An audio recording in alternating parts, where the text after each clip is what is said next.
Halo, assalamualaikum warahmatullahi wabarakatuh.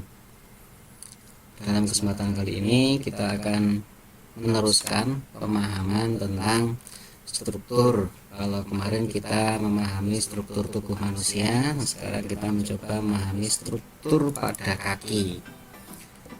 Nah, di sini kita bisa lihat tentang struktur kaki ini akan kita pakai untuk merancang sepatu atau alas kaki.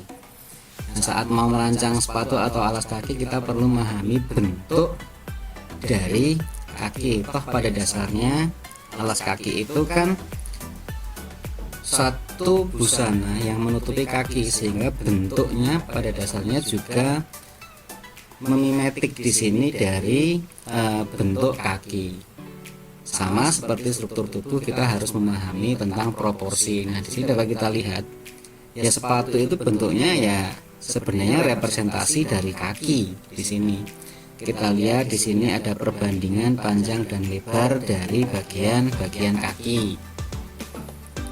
Bagaimana total panjang dengan tingginya akan menjadi berapa? Di sini kita bisa lihat, oh paling tidak dia ada 3 kalinya. Ketinggiannya juga sekitar sepertiga, tergantung dari model sepatunya di sini. Nah, sepatu-sepatu yang sudah ada berbagai model di sini, kita lihat bagaimana strukturnya juga di sini. Ini di sini kalau kita bagi juga kita bagi 3. Di sini ada satu titik di bagian depan, di sini juga ada titik nanti pada bagian join, terus kemudian di sini ada bagian untuk meninggikan pada hak atau heel. Paling tidak ada 3 bagian. Tingginya juga sama, di sini kita lihat dia sepertiganya. Bagian depan dinaikkan karena akan ada toe spring ya di sini. Ini model derby. Model yang lain juga sama di sini. Kita bisa amati di sini. Nah, depannya naik, ada toe springnya, terus kemudian dia berhenti pada alas ini, yaitu yang menempel pada lantai. Di sini bagian join, ball join, terus kemudian sepertiga belakang ini adalah gravitasi tekanan dari kaki pada bagian tumit. Ini sepertiga sendiri. Cek sepatu yang lain juga sama. Di sini proporsinya. Proporsi sepertiga, hampir sepertiga ya di sini ya. Pada bagian hak ke atas, sepertiga bagian depan di sini adalah berhenti pada join. Nah, posisi akan terlihat kalau kita memahami kaki kita itu dengan pemahaman adanya tulang-tulang di dalamnya. Nah, pergerakannya akan seperti ini. Sehingga kebutuhan akan spring di sini adalah memudahkan untuk berjalan. Sehingga saat dia menekan, kaki kita akan terangkat. Itulah kemudian muncul di sini kita harus menambahkan toe spring. Depannya pasti naik di sini. Nah, pada bagian kenapa kok ada sekitar sepertiga? Sepertiga itu enggak angka pasti ya, tapi angka ya perkiraan saja. Yaitu pada bagian di sini join. Kalau kita melangkah pada ball join, pada bagian metatarsal phalangeal join, inilah yang akan terjadi pergerakan. Yang lain ada pergerakan tapi sedikit-sedikit, ini yang paling banyak. Kita bisa lihat, oh bagian ini kita bisa putus di sini sekitar sepertiga. Oh bagian kaki di sini sampai pada bagian H di sini, oh sepertiga. Seperti itu. Ini juga kita lihat saat sudah kita rancang bentuk sepatunya, pada bagian depan juga akan ada rongga pergerakan. Itulah kenapa sepatu-sepatu itu kemudian pada bagian depan akhirnya muncul satu kelebihan untuk pergerakan kaki. Tapi tergantung desain sepatunya. Sepatunya misal untuk olahraga, pasti kita membutuhkan ruang gerak yang berbeda dengan sepatu formal. Sepatu formal ruang gerak depannya mungkin sedikit berbeda dengan sepatu-sepatu fashion, dimana kadang-kadang sepatu fashion itu mengorbankan dari kenyamanan tapi mengejar stylenya. Nah, seperti itu pemahaman tentang perbandingan untuk bentuk dasar sepatu. Bagaimana sekarang cara menggambarkan bentuk dasar sepatunya. Mari kita simak video berikut ini.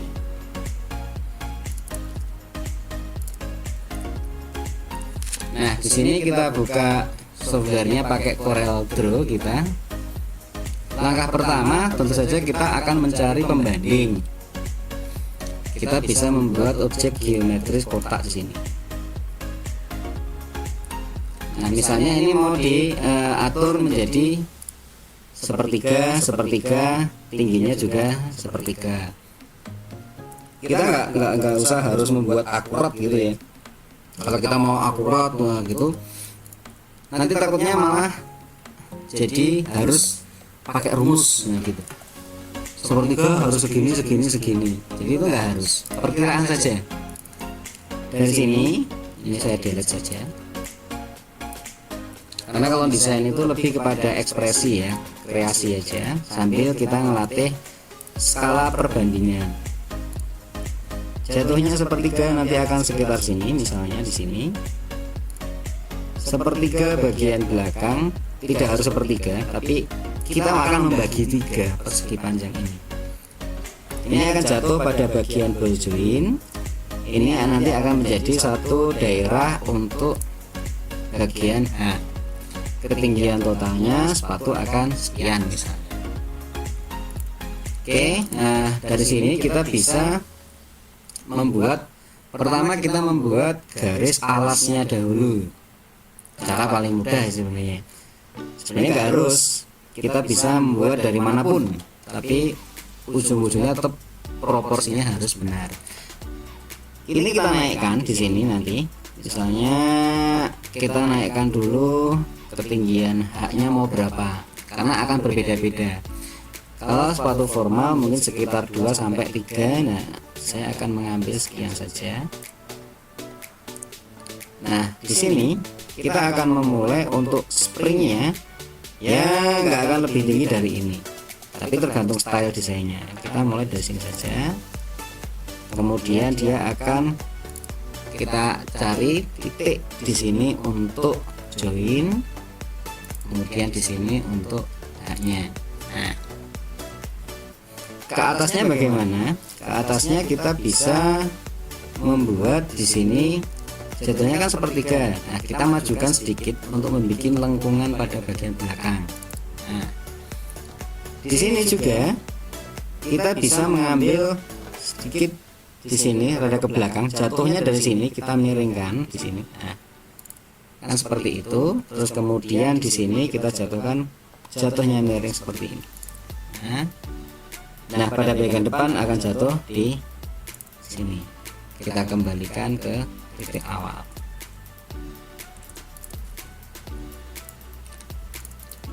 Sehingga terbentuklah bentuk dasar kasar ini dari sepatu. Ini kita buat dulu batasnya, nanti dia akan jatuh seperti ini.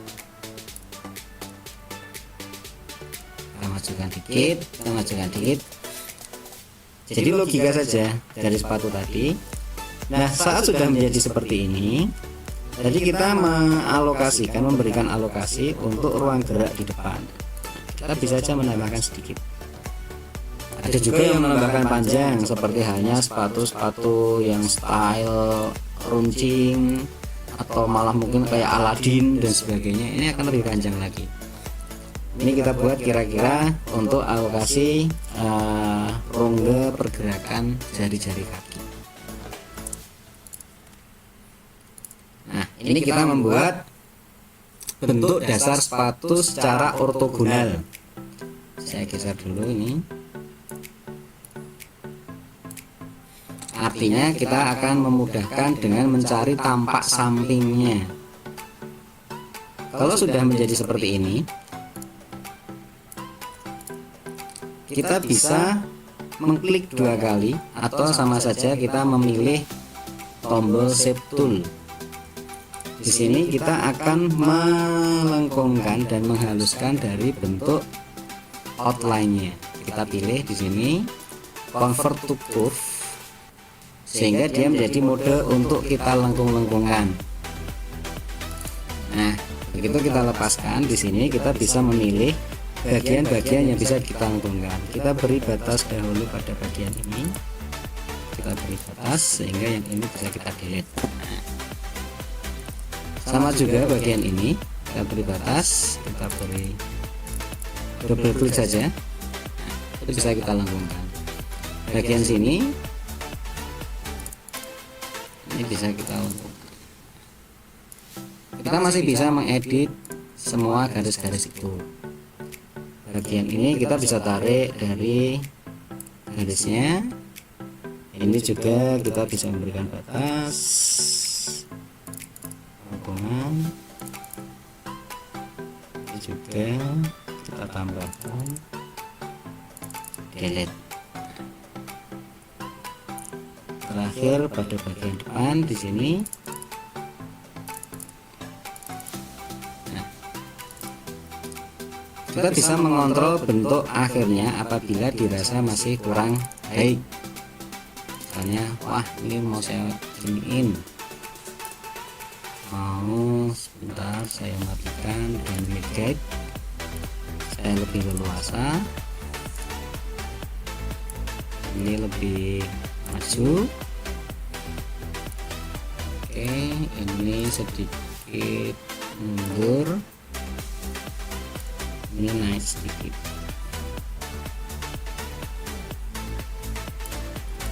Nah, bagian ini sedikit maju, lagunannya dibetulkan. Nah, kita masih bisa mengedit semua ini.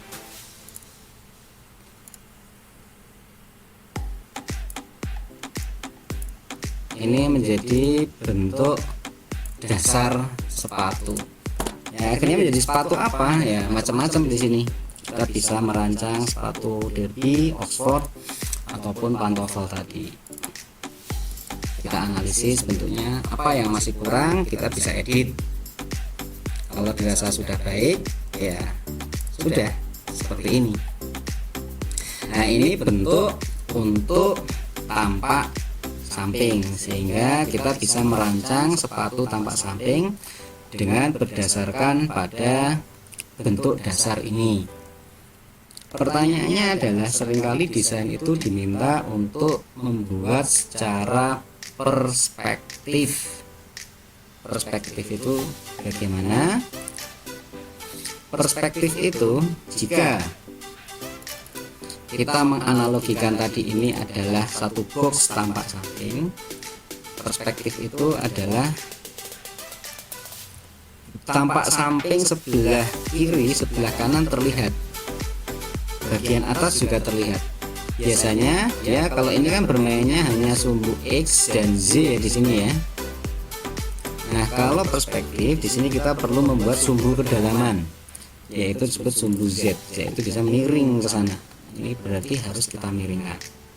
Berapa derajat bebas. Di sini saya mau mengambil perkiraan sekitar 30-an derajat saja. Nah, ini kemiringan sebelah kanan, kemiringan sebelah kirinya juga harus terlihat. Saya gandakan, kemudian saya perpendek, kira-kira akan seperti ini, sehingga bagian kiri terlihat. Misalnya kita menganalogikan balok gitu ya di sini ya.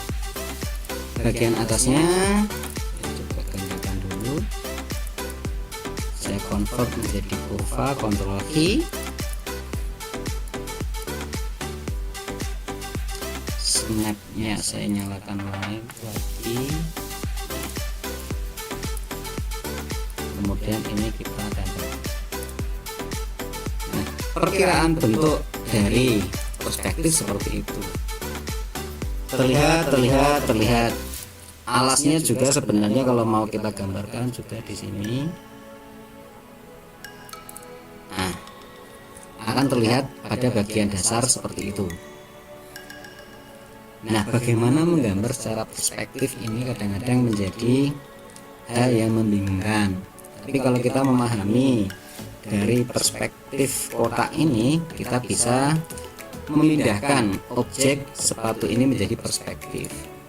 Mari kita belajar logikanya dulu. Saya hapus saja.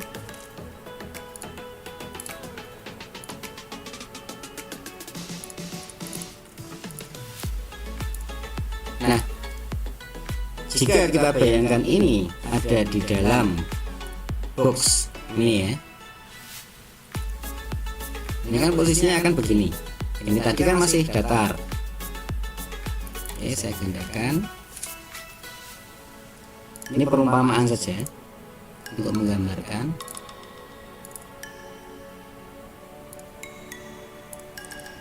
Kita perlu juga merubah dia menjadi miring kan, tentu saja, karena yang tadi saat menggambarnya XY, kita perlu dibuat di sumbu Z daripada kita harus menggambar di sini lagi.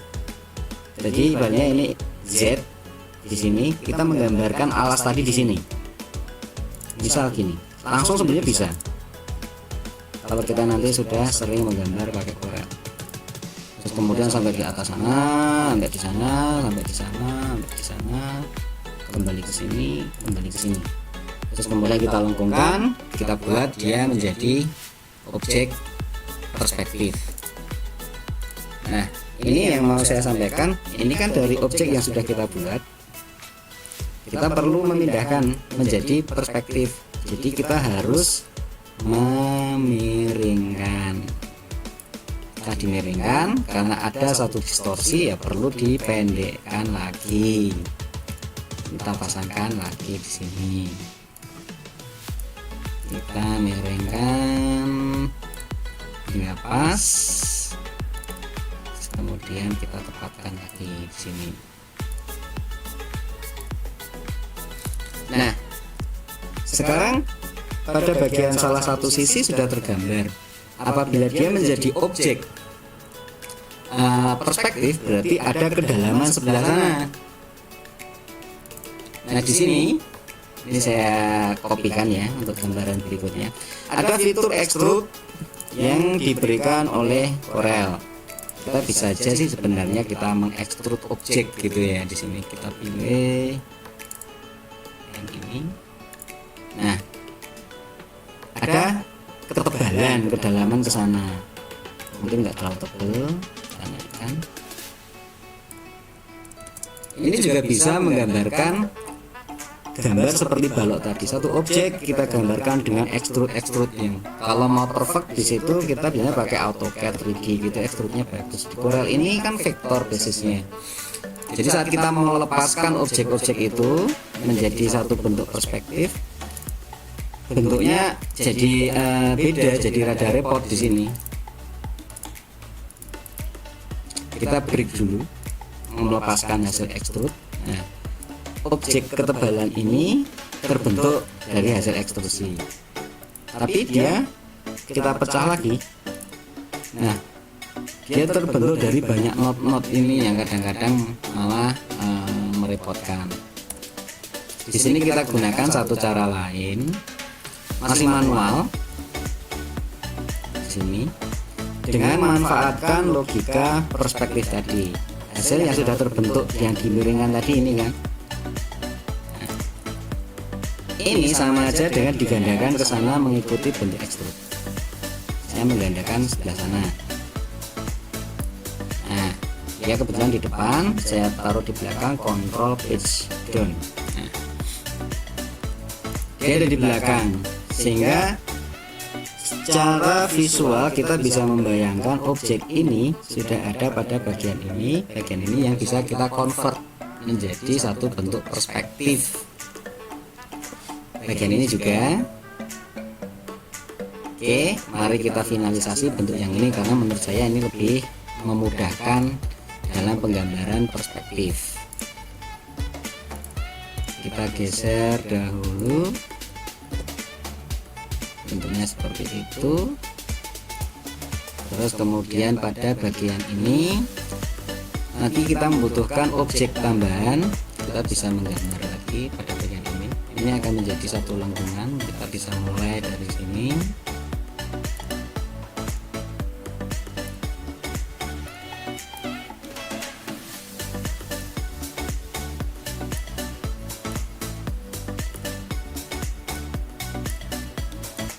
Nah, bisa seperti ini. Ini bebas saja sih sebenarnya, nggak harus dilengkung-lengkungkan juga nggak apa-apa. Saya udah berbentuk seperti itu.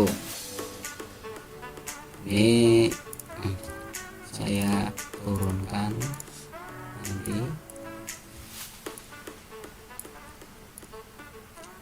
supaya dia tersembunyi di belakang objek yang ini. Kita beri warna gelap. Nah, saya taruh di bawahnya. Nah, kita sembunyikan di sini di belakang objek ini, control background tadi, sehingga dia ada di belakangnya. Di sini kita bisa menutupi objek ini dengan membentuk bagian ini. Caranya ya, kita nambahkan not, terus kemudian ini kita larikan ke sana, kita ikuti lengkungan bentuknya.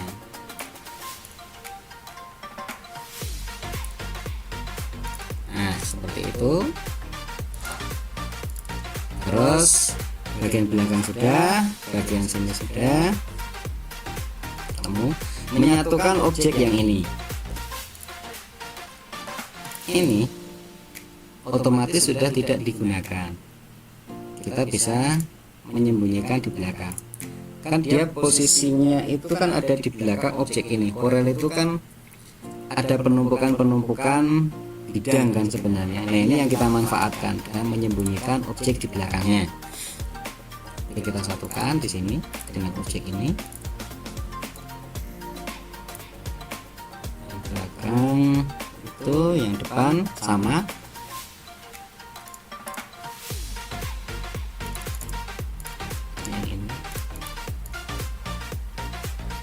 Ini kita satukan.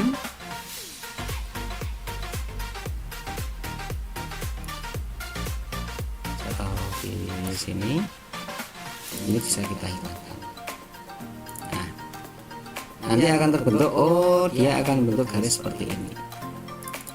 Mari kita rapikan, kita tambahkan.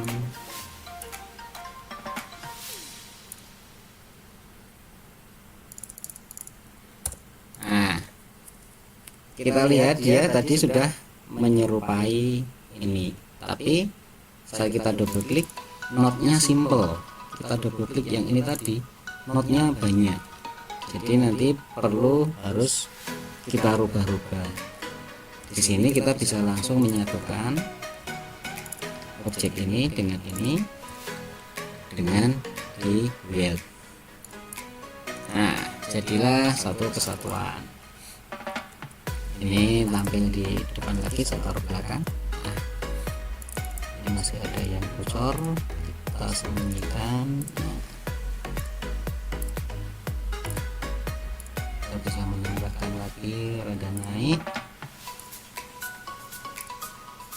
Selebihnya mari kita finalisasi objek yang sudah mirip perspektif ini. Ada hal-hal yang perlu kita edit, yaitu pada bagian belakang ini nggak bisa runcing, kita harus lengkungkan. Kita tambahkan not untuk membatasi di sini. Ini kita hilangkan, double klik.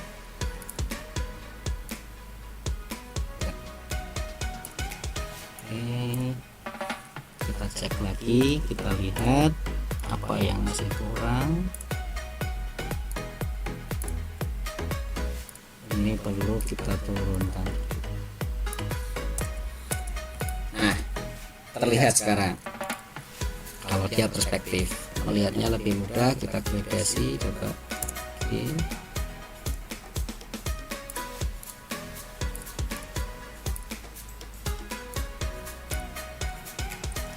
Nah, semakin muncul kan.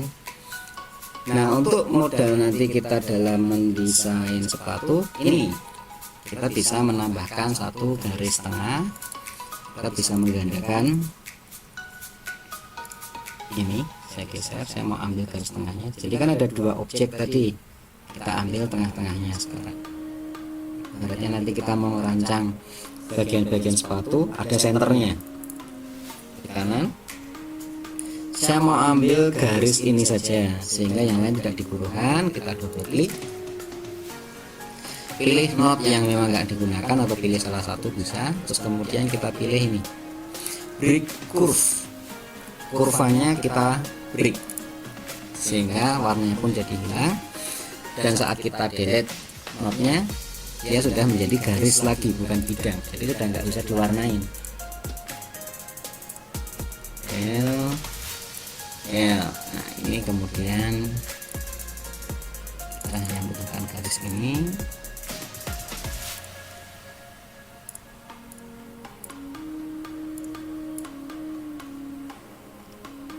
Yang ini kita perpanjang sampai di sini. Oh, belum.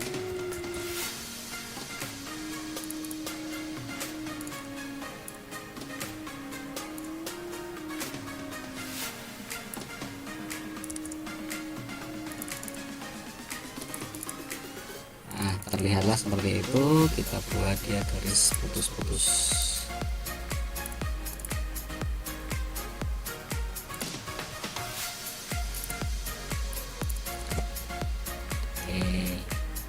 Mulai terbayanglah bentuk dasar ini untuk model perancangan dari sepatu apapun. Nanti kita masih bisa mengedit-edit lagi bentuk ini, menyesuaikan desain akhirnya. Jadi kalau misalnya modelnya di sini ada yang gemuknya itu melebar, kita bisa melebarkan juga sedikit pada bagian ini. Bisa. Kalau misalnya nanti bagian depan ujungnya runcing ya, kita bisa mengedit lagi. Mau dibikin modelnya sedikit tinggi pada potongan quarter ya, pada dasarnya kita harus membuat ini sebagai gambaran acuan. Nanti kita bisa mendesain. Begitulah cara kita membuat bentuk dasar sepatu dari yang tampak samping ini menjadi yang secara perspektif dengan pertimbangan proporsi-proporsi. Oke, semoga bermanfaat. Terima kasih. Wassalamualaikum warahmatullahi wabarakatuh.